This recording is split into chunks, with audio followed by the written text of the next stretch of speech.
She was standing so close, I could see the flour dusting her collarbone, a fine white powder that somehow made her look even more impossible to ignore. The kitchen around us was warm, almost too warm, and the air was thick with the smell of butter melting and sugar caramelizing, sweet and rich enough to make my head spin. Her eyes found mine, holding my gaze with the kind of confidence that made my chest tighten, and then her voice dropped low, barely above a whisper, intimate enough that I had to lean in just slightly to hear her. Do you like it soft or hard? Everything in me went still. The bowl I was holding felt suddenly heavy in my hands, my pulse hammering so loud I was sure she could hear it. My mind raced, stumbling over itself, trying to figure out what she meant, what she was really asking, because the way she said it, the way her lips curved around those words, made it impossible to think straight. Heat crawled up the back of my neck, and I opened my mouth to say something, anything, but nothing came out. She let the silence stretch for one more agonizing second, watching me with those bright, knowing eyes, and then she smiled. It started slow, curling at the corners of her mouth, spreading into something that was pure mischief and delight. She lifted her hand, holding up a round ball of raw dough between us, and tilted her head. "The crust," she said, her voice still soft, still teasing. "What did you think I meant?" Before we continue, please like this video, subscribe, and let me know where you are watching from. I tried to answer, I really did, but the words tangled somewhere between my brain and my tongue, coming out as some kind of half laugh, half cough that made absolutely no sense. My face was burning now, the kind of heat that I knew she could see, and she was loving every second of it. Her laugh was quiet, almost musical, and she stepped even closer, close enough that I could feel the warmth radiating off her skin. She reached out, fingertips barely grazing my forearm, as she brushed away a streak of flour I hadn't even realized was there, her touch lingering just a heartbeat longer than necessary. "You're terrible at this," she murmured, still smiling, her eyes dancing with something that made my breath catch all over again. I swallowed hard, trying to pull myself together, but it was useless. The kitchen suddenly felt smaller, the space between us charged with something I couldn't name, something that hummed in the air and settled warm in my chest. This was supposed to be a simple Saturday afternoon, just helping her bake some bread. Nothing complicated, but standing here with her looking at me like that, with her laughter still echoing in the space between us, and her hand still resting light on my arm, I realized with absolute certainty that this afternoon was going to be anything but simple. It was going to be dangerous in the best possible way, and I had no idea how I was going to survive it. The truth is, I had no business being in her kitchen that morning.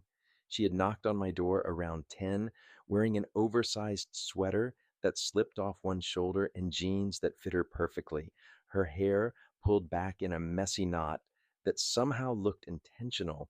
She lived 3 doors down from me in our building, the kind of neighbor who always smiled when we passed in the hallway, who made casual conversation feel easy and warm.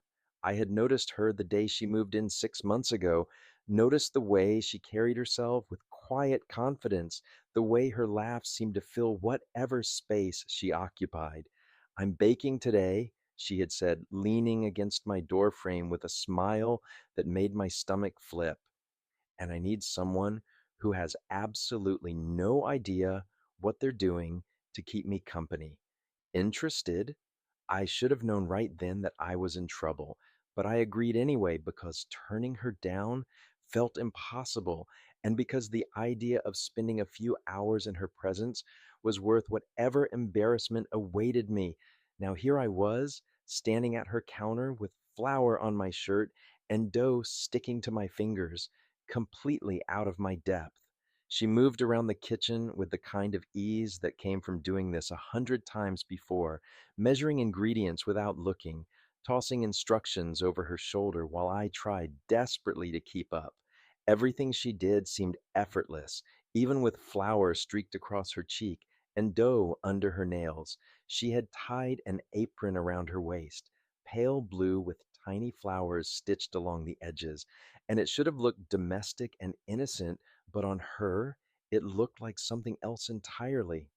"You have to work it more than that," she said, glancing at the sad lump of dough I was attempting to knead. She wiped her hands on a towel and came around behind me, close enough that I could feel the warmth of her body against my back. "Here, let me show you." Her hands covered mine, guiding my palms into the dough with firm, deliberate pressure. She leaned in, her breath brushing the side of my neck, and I forgot how to breathe properly. Her fingers pressed over mine, showing me the rhythm, push and fold, and I tried to focus on the motion instead of the way her chest was nearly touching my shoulder blades, the way her voice was right there by my ear. "Feel that?" she asked softly. "You have to be firm with it. Gentle doesn't work here." I nodded, not trusting my voice, and she stayed there for a few more seconds before stepping back with a satisfied hum. My hands kept moving on autopilot, trying to replicate what she had shown me, while my heart hammered against my ribs. "Better," she said, approval clear in her tone. "You're getting the hang of it. Nice technique." The way she said technique made my face heat all over again, and I caught the small smile playing at her lips when I glanced sideways at her.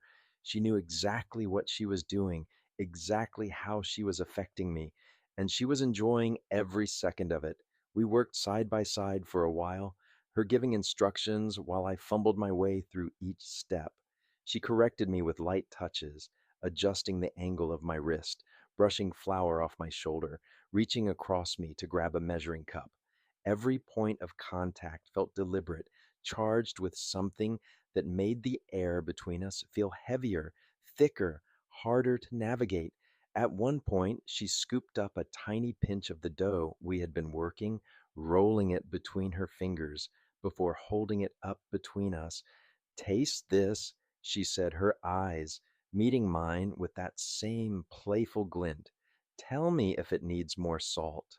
I started to reach for it, but she shook her head, stepping closer. She brought her hand up to my mouth, the small piece of dough balanced on her fingertips, and I froze. Her gaze stayed locked on mine, daring me, waiting. I leaned forward slowly, taking the dough from her fingers with my lips, and her fingertips grazed my mouth for just a fraction of a second, soft and warm and impossible to ignore. The dough tasted fine. I had no idea if it needed more salt. I could barely think past the way she was looking at me, the way her lips parted slightly, the way neither of us seemed able to look away. "Well?" she asked, her voice quieter now, almost breathless. "It's perfect," I managed, my own voice rougher than I intended. She smiled, slow and satisfied, and finally stepped back, turning her attention back to the counter. But the air in the kitchen had shifted, grown warmer, thicker, and I knew it had nothing to do with the oven preheating behind us. My pulse was still racing, my skin still tingling where her fingers had touched, and I could feel her watching me out of the corner of her eye, that small smile still playing at her lips. If you're enjoying this moment, like and subscribe and drop a comment to tell me your favorite part so far. She set down her own piece of dough and gestured to mine with a challenging tilt of her head. "All right, let's see if you can actually shape this into something that resembles bread," she said, amusement dancing in her eyes. "I'll do mine, you do yours. Whoever makes the better loaf wins." "Wins what?" I asked, already knowing I was going to lose spectacularly. "Bragging rights," she said with a shrug, but the way she looked at me suggested there might be more at stake than that. "And maybe the winner gets to decide what we bake next time." Next time. The words settled warm in my chest, and I found myself nodding, already looking forward to it, even though this afternoon was far from over. We both turned to our respective lumps of dough, and I tried my best to mimic the way she had shown me earlier, folding and shaping, attempting to create something that looked intentional. She worked with practiced ease, her hands moving with confidence, creating smooth curves and perfect tension in the dough. Mine looked like something a child had made with clay during art class. She glanced over at my attempt and pressed her lips together, clearly trying not to laugh. It lasted about 3 seconds before she broke, a genuine burst of laughter that filled the kitchen and made my embarrassment worth it entirely. That's, she started, still laughing, reaching over to poke at my misshapen creation. That's really something. It has character, I said defensively, though I was grinning too. It has several characters, she corrected, her eyes bright with delight. I think I see three different personalities in there. We kept working, the space between us shrinking as we moved around the small counter. She reached across me for the olive oil, her arm brushing against my chest, and I stepped sideways to grab a towel, only to feel her hip bump against mine. Every touch felt deliberate, even when it was accidental, and the kitchen seemed to grow smaller with each passing minute, the air between us humming with something that made it hard to focus on anything except her proximity. You know, she said, her voice taking on that teasing edge again as she worked her dough with firm, rhythmic motions. The secret is in how you work it. You have to keep going until it's just right, until you can feel it respond to your touch. She looked up at me through her lashes, her expression perfectly innocent, but there was mischief written all over her face. My throat went dry, and I must have stared at her for a beat too long because her smile widened into a full grin. The dough, she clarified, though we both knew exactly what she was doing. What did you think I was talking about? I shook my head, unable to come up with a response that wouldn't incriminate me further. And she laughed again, that soft, musical sound that was quickly becoming my favorite thing to hear. We finished shaping the loaves and set them aside to rise, covering them with clean towels. She washed her hands at the sink, and I moved to stand beside her, reaching for the soap at the same moment she turned to grab a dish towel from the hook above. She ended up directly in front of me, close enough that I could count the flecks of gold in her eyes, her face tilted up toward mine, our bodies separated by mere inches. She went very still, her breath catching slightly, and for a moment neither of us moved. I could see the pulse fluttering at the base of her throat, could feel the heat radiating between us, and something honest and terrifying rose up in my chest. I wanted to tell her that I had been hoping for an excuse to spend time with her for months, that every casual hallway conversation had been the best part of my week, that standing here in her kitchen felt like the most natural thing in the world. But the words caught in my throat, trapped behind uncertainty and fear of ruining whatever this moment was. She must have seen something shift in my expression, because her playful smile softened into something quieter, more curious. She tilted her head slightly, studying my face with an intensity that made my heart stutter. "What?" she asked softly, the single word carrying more weight than it should. "Nothing," I said, though it came out rougher than I intended. I just I trailed off, not sure how to finish that sentence without saying too much, and she watched me for another long moment before stepping back with a small, knowing smile. The air between us felt thick with everything unsaid, and I had to remind myself to breathe properly. The timer she had set earlier went off, a sharp beep that broke the tension, and she moved to silence it before glancing at the covered loaves. They need about 45 minutes to rise, she said, her voice still carrying that softer quality. We could watch something or she looked around the small kitchen, then down at the floor, and something shifted in her expression. Without waiting for my response, she slid down to sit with her back against the lower cabinets, tucking her knees up and patting the spot beside her. "Come here," she said, and it sounded less like an invitation and more like a challenge I couldn't refuse. I lowered myself down beside her, our shoulders brushing as I settled into the space.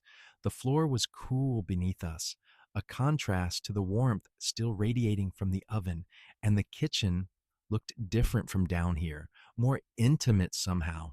She stretched her legs out, crossing them at the ankle, and I mirrored her position, acutely aware of how close we were sitting, how easy it would be to close the remaining distance. We sat in comfortable quiet for a while, the only sound the faint hum of the refrigerator and the occasional creak of the building settling around us.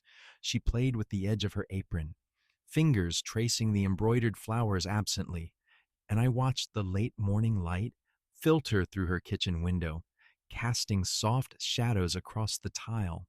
"I'm glad you said yes," she said eventually, her voice quiet enough that I had to lean slightly closer to hear her properly. "To coming over, I mean. I know baking probably isn't your idea of an exciting Saturday." "Are you kidding?" I replied, turning to look at her. "This is the best Saturday I've had in months." She smiled at that, something genuine and warm that made her whole face light up. And then she shifted slightly, letting her head rest against my shoulder with a casualness that still managed to steal my breath. The weight of her was warm and perfect, fitting against me like she belonged there, and I went very still, afraid that moving might break whatever spell we were under. Her hair smelled like vanilla and flour, soft against my neck, and I could feel each breath she took, steady and calm. My own heart was doing anything but calm, hammering away in my chest, but I forced myself to relax, to sink into this moment and let it stretch out between us. "Comfortable?" I asked, my voice barely above a whisper. "Very," she murmured, and I felt her smile against my shoulder. We stayed like that, close and quiet and perfectly content, while the bread rose and the kitchen filled with golden afternoon light. And I realized that whatever was building between us had moved past playful teasing into something deeper, something that felt real and terrifying and absolutely worth the risk. Like this, if you feel the tension, subscribe and tell me what you do in this moment. The oven timer chimed softly, pulling us out of the quiet bubble we had created on the kitchen floor. She lifted her head from my shoulder, and I immediately missed the weight of her there, the warmth that had settled so naturally against me. We stood together, brushing off our clothes, and she moved to place the risen loaves into the oven with careful hands.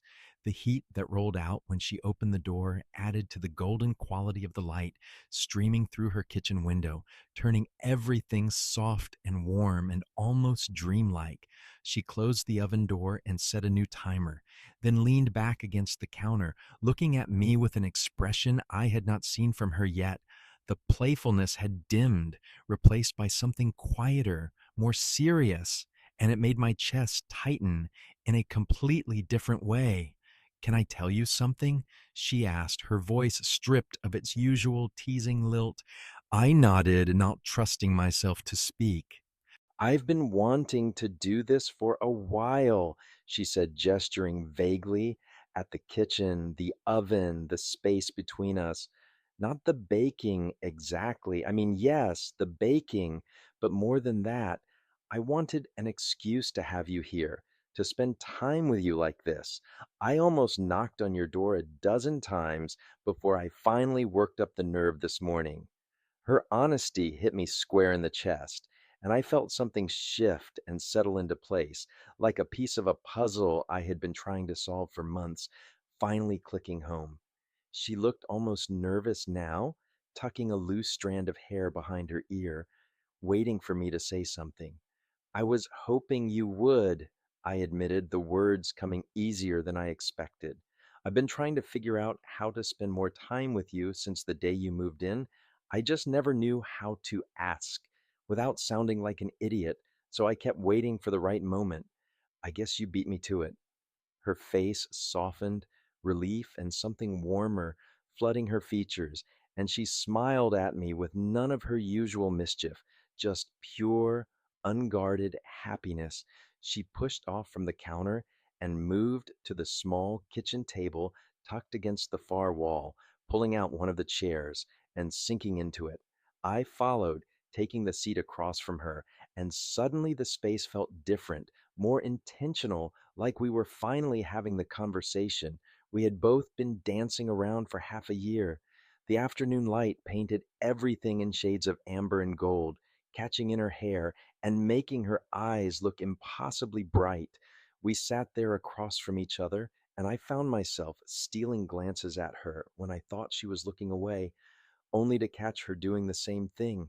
Each time our eyes met, we smiled, a little shy, a little uncertain, but undeniably connected. She reached across the table slowly, her hand moving toward mine where it rested on the worn wood. Her fingers brushed over my knuckles, tentative at first, and then she turned my hand over and laced her fingers through mine. There was no joke this time, no teasing comment to deflect the intimacy of the gesture. It was just her hand in mine, warm and soft and steady, and it felt monumental. I learned to bake from my grandmother, she said after a moment, her thumb tracing absent circles over the back of my hand. She used to say that baking was the best way to show someone you cared because it required patience and attention and time. You can't rush good bread. You have to be present for every step or it falls apart. She looked down at our joined hands, her expression thoughtful. I think that's why I love it so much, she continued. It forces me to slow down, to focus on something other than whatever chaos is happening in the rest of my life. And when I share it with someone, it feels like I'm sharing more than food. Does that make sense?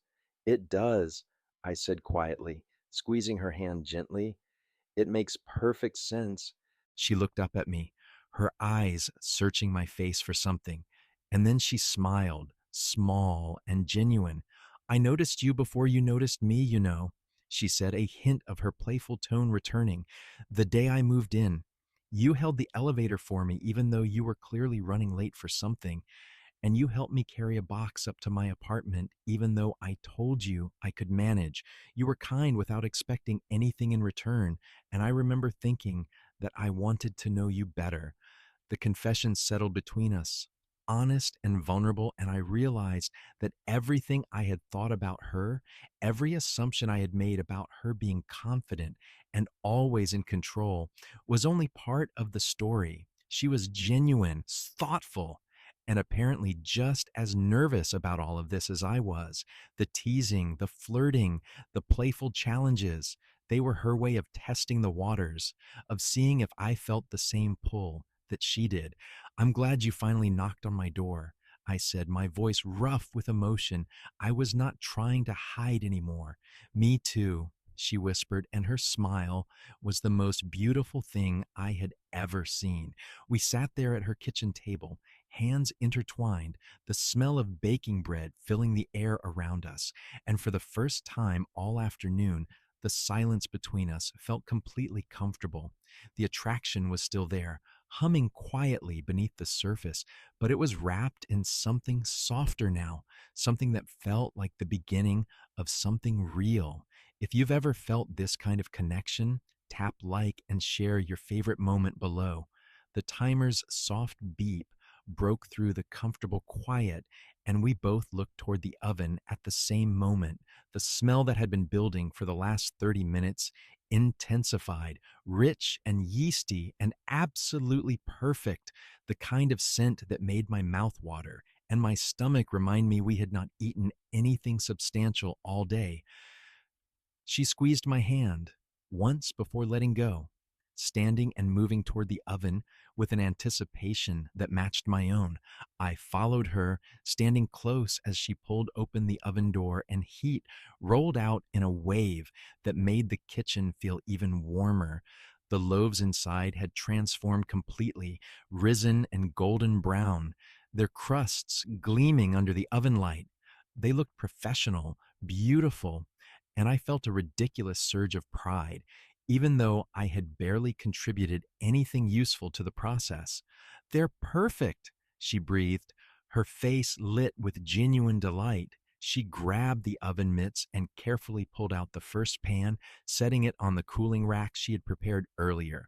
I reached for the second pan with a towel, mimicking her movements, and together we transferred both loaves to the counter. They crackled softly as they cooled, the sound filling the kitchen along with that intoxicating smell, and we stood there side by side, admiring our work like proud parents. I can't believe we actually did it, I said, still staring at the bread. We, she teased, bumping her shoulder against mine. I seem to remember doing most of the heavy lifting. I provided moral support, I countered, and entertainment value. She laughed, that bright sound I had come to crave over the course of the afternoon, and then she reached for one of the loaves. It was still too hot to handle comfortably, but she was impatient, using the edge of her apron to protect her fingers as she tore off a piece from the end. Steam rose from the exposed interior, soft and pillowy, and she blew on it gently before holding it out to me. Taste it, she said, her voice softer now, her eyes on mine. I reached for the piece, and our fingers brushed in the transfer, warm skin against warm skin, and this time neither of us pulled away. The touch lingered, deliberate, her fingertips resting against mine for a heartbeat longer than necessary before I took the bread. It was still almost too hot, but I bit into it anyway, and the taste was incredible, rich and buttery and perfectly salted, with a crust that crackled between my teeth and a center that practically melted on my tongue. That's amazing, I said honestly, though I was barely paying attention to the bread anymore. I was watching her, watching me, the way her lips curved into a small, satisfied smile, the way her eyes stayed locked on mine, like she was searching for something specific. She tore off another piece for herself, eating it slowly, and we stood there in her kitchen, surrounded by golden light and the smell of fresh bread. Closer than we had been all afternoon, the playful energy that had defined most of our time together had shifted into something heavier, more significant, and I could feel my heart beating harder in my chest. I have to be honest with you, she said finally, setting down the bread and turning to face me fully. Her expression had gone serious again, vulnerable in a way that made me want to reach for her. I didn't really need help baking today. I've made this recipe 100 times. I could do it in my sleep. She paused, taking a breath, her eyes never leaving mine. I just wanted you here, she finished, her voice barely above a whisper. I've wanted that for a long time, and I finally got tired of waiting for the universe to give me an excuse. So I made one up. The confession hung in the air between us, brave and terrifying and absolutely perfect, and something in my chest cracked wide open. I stepped closer, closing the already small distance until we were nearly touching, until I could see the way her pupils had dilated, the way her breathing had quickened to match my own. I know, I said, my voice coming out lower and rougher than I intended. I knew the second you asked me. You're not exactly subtle when you're nervous. Her eyes widened slightly in surprise, and then she laughed, a breathless sound that was more relief than amusement. And you came anyway? She asked, something hopeful creeping into her tone. I came anyway, I confirmed, because I've been looking for an excuse to spend time with you since the day we met, and I was not about to waste the one you were handing me. She smiled at that, a real smile that reached her eyes and made them shine, and then she lifted her hand to rest it against my chest, right over my heart. I wondered if she could feel how hard it was beating, how completely she had undone me over the course of a single afternoon. Her palm was warm through my shirt, grounding and electrifying all at once. "So what now?" she asked, her voice trembling just slightly. I lifted my own hand, cupping her face gently, my thumb brushing across her cheekbone. Her skin was impossibly soft, still warm from the kitchen heat, and she leaned into the touch instinctively. The air between us felt charged, heavy with anticipation and want, and something tender that made my throat tight. "Now I stop overthinking this," I murmured. I leaned in slowly, giving her every opportunity to pull away, to laugh it off, to turn this into another one of her teasing games. But she did not pull away. Instead, she rose up on her toes to meet me halfway, her hand sliding up from my chest to curl around the back of my neck, and then her lips were on mine, and the entire world narrowed down to just that single point of contact. The kiss was soft at first, tentative, both of us learning the shape and taste of each other.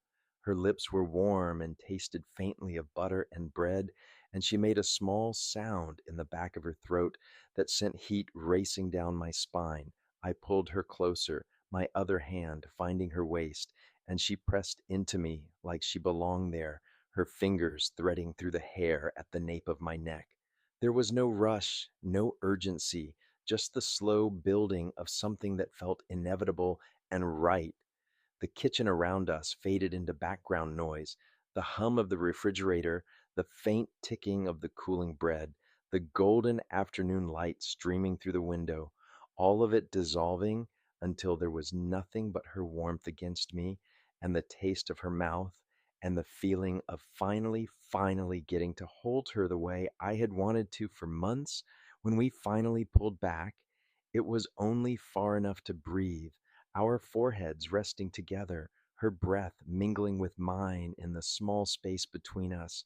She was smiling. I could feel it more than see it. And when I opened my eyes, she was looking at me with an expression so open and happy, it made my chest ache. "Hi," she whispered, and I could not help but laugh. "Hi," I replied, my thumb still tracing small circles against her waist. We stayed like that for a long moment, just breathing together, neither of us willing to move and break whatever magic had settled over us. Her hands slid down from my neck to rest against my chest again, and I could feel her heart beating just as fast as mine, could see the flush that had spread across her cheeks and down her neck. Then her mouth curved into that familiar mischievous smile, the one that had started all of this, and her eyes sparkled with returning playfulness. "So," she said, her voice taking on a teasing edge, even as she stayed pressed close against me, "are you still thinking about the crust?" The laugh that burst out of me was surprised and genuine, and I shook my head in disbelief at how quickly she could shift from vulnerable and sweet to absolutely incorrigible. But that was part of what made her so impossible to resist. She was everything all at once, teasing and tender, confident and nervous, playful and sincere. "You're terrible," I told her, grinning. "You like it," she shot back, her smile widening. "I really do," I admitted, and then I pulled her close again, kissing her once more, just because I could, just because she was here and willing and looking at me like I was the best thing that had happened to her all day. She melted into me with a happy sigh, her arms wrapping around my waist, and I realized that this moment, standing in her kitchen, surrounded by the evidence of our afternoon together, was exactly where I was supposed to be. We eventually made our way back to the kitchen table, bringing the still warm loaf with us, along with a dish of softened butter and 2 knives. She had insisted we eat it immediately, claiming that bread was never better than in the first 30 minutes after it came out of the oven, and I was not about to argue with her. We settled into our chairs, though somehow we ended up sitting much closer than we had been before. Our shoulders pressed together in a way that felt natural and necessary. She sliced off a generous piece and slathered it with butter, watching it melt into the soft interior before taking a bite. The satisfied sound she made was almost indecent, and I found myself grinning as I prepared my own slice. The bread was extraordinary, even better than the first taste had suggested, and we ate in comfortable silence for a few minutes, just savoring the result of our afternoon's work. I can't believe how good this is, I said, reaching for another piece. I told you, she replied, bumping my shoulder with hers. Trust the process. I was halfway through my second slice when she reached over and tore off a corner of it, popping it into her mouth before I could react. I stared at her in mock outrage, and she smiled back at me with complete innocence, chewing slowly. Did you seriously just steal my bread? I asked. You have a whole loaf right there, she pointed out, gesturing at the remainder sitting between us. Besides, everything tastes better when it's stolen. I shook my head, unable to keep the smile off my face, and deliberately tore off a piece of her slice. In retaliation, she gasped, her mouth falling open in exaggerated shock, and then dissolved into laughter that made her whole body shake against mine. We fell into an easy rhythm after that, trading bites and stories, her hand occasionally finding mine on the table between us, fingers intertwining and then separating as we reached for more bread. The afternoon light had shifted, growing longer and more golden as it stretched toward evening, and I realized with a start that several hours had passed since I had first walked through her door. It felt both impossibly long and far too short, and I found myself already dreading the moment when I would have to leave. She must have sensed the shift in my mood because she squeezed my hand gently, drawing my attention back to her face. You should come back next weekend, she said, her tone carefully casual, even though her eyes were watching me closely. I was thinking about making pasta from scratch. It's a little more complicated than bread, so I'll definitely need someone to keep me company, maybe someone who's willing to learn. The invitation was transparent, and we both knew it had nothing to do with actually needing help in the kitchen, but I appreciated the framework it gave us, the easy excuse to do this again, to spend another afternoon in her space, learning each other through flour and laughter and stolen glances. I'd love that, I said immediately, not even pretending to think about it. What time should I come over? Her smile was radiant, relief and happiness written clearly across her features. 10 again? She suggested. I'll have coffee ready. It's a date, I said, and the word hung between us for a moment, deliberate and meaningful, before she nodded. Yes, she agreed softly. It is. Eventually, I could not put off leaving any longer. The sun was starting to sink lower in the sky, and I had things I needed to take care of before the weekend ended, though none of them felt remotely as important as staying here with her. She walked me to the door, and I turned to say goodbye, already planning how I would fill the days until I could see her again. But before I could say anything, she caught my hand and tugged me back toward her. I went willingly, and she rose up on her toes to press her lips to mine one more time, quick and sweet and perfect. When she pulled back, she was grinning, her eyes bright with mischief. Practice your kneading technique this week, she whispered, her breath warm against my mouth. I expect you to show improvement next Saturday. I laughed, stealing one more quick kiss before forcing myself to step back. I'll do my best, I promised. I left her apartment with the taste of butter and bread and her still lingering on my lips, my heart feeling impossibly full, already counting down the days until I would knock on her door again. The hallway back to my own place had never felt longer, and when I finally closed my door behind me, I leaned against it with a grin I could not seem to wipe off my face. Next Saturday could not come fast enough. Like this video, subscribe, and let me know what's your favorite way to flirt. playful teasing, or soft honesty. I'd really appreciate it if you could share your thoughts about my videos in the comments. Your feedback helps me improve and create even better content for you. Thank you.